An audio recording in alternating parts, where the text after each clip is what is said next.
The Book of the Dragonborn by Prior Emelene Madrine, Order of Talos, Weynon Priory. Year 360 of the Third Era, 21st of the reign of His Majesty Pelagius IV. Many people have heard the term Dragonborn. We are of course ruled by the Dragonborn emperors, but the true meaning of the term is not commonly understood.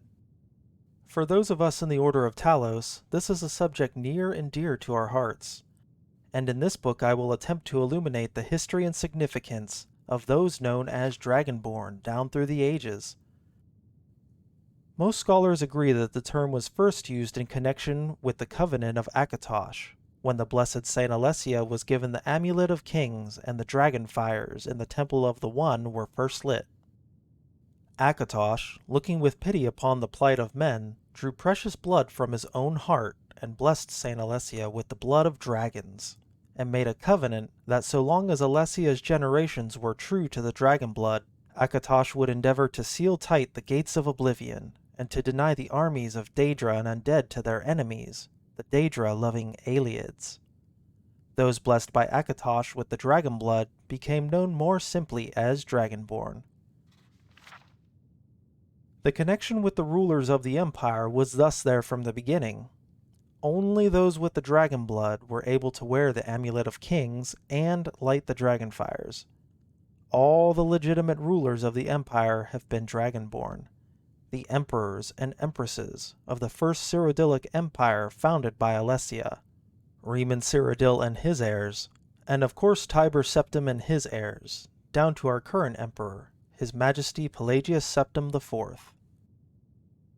Because of this connection with the emperors, however, the other significance of the Dragonborn has been obscured and largely forgotten by all but scholars, and those of us dedicated to the service of the blessed Talos, who was Tiber Septim. Very few realize that being Dragonborn is not a simple matter of heredity.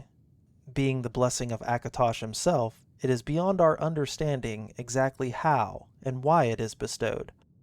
Those who become emperor and light the dragonfires are surely Dragonborn, and proof is in the wearing of the amulet and the lighting of the fires. But were they Dragonborn and thus able to do these things? Or was the doing the sign of the blessing of Akatosh descending upon them? All that we can say is that it is both, and neither. A divine mystery. The line of Septims have all been Dragonborn, of course, which is one reason the simplistic notion of it being hereditary has become so commonplace. But we know for certain that the early Cyrodiilic rulers were not all related. There is also no evidence that Reman Cyrodiil was descended from Alessia, although there are many legends that would make it so, most of them dating from the time of Reman and likely attempts to legitimize his rule. We know that the Blades, usually thought of as the Emperor's bodyguards, originated in akaviri crusaders who invaded Tamriel for obscure reasons in the late First Era. They appear to have been searching for a Dragonborn. The events at Pale Pass bear this out. And the akaviri were the first to proclaim Reman Cyrodiil as Dragonborn. In fact, it was the akaviri who did the most to promote his standing as emperor, although Reman himself never took that title in his lifetime. And of course, there is no known hereditary connection between Tiber Septim and any of the previous Dragonborn rulers of Tamriel. Whether there can be more than one Dragonborn at any time is another mystery. The emperors have done their best to dismiss this notion. But of course the imperial succession itself means that at the very least there are two or more potential Dragonborn at any time, the current ruler and his or her heirs. The history of the Blades also hints at this, although little is known for their activities during the interregnum between Reman's empire and the rise of Tiber Septim. Many believe that the Blades continued to search out and guard those they believed were, or might be, Dragonborn during this time. Lastly, we come to the question of the true meaning of being Dragonborn. The connection with dragons is so obvious that it has almost been forgotten. In these days, when dragons are a distant memory, we forget that in the early days being Dragonborn meant having the blood of the dragon. Some scholars believe that was meant quite literally, although the exact significance is not known. The Nords tell tales of Dragonborn heroes who were great dragon slayers, able to steal the power of the dragons they killed.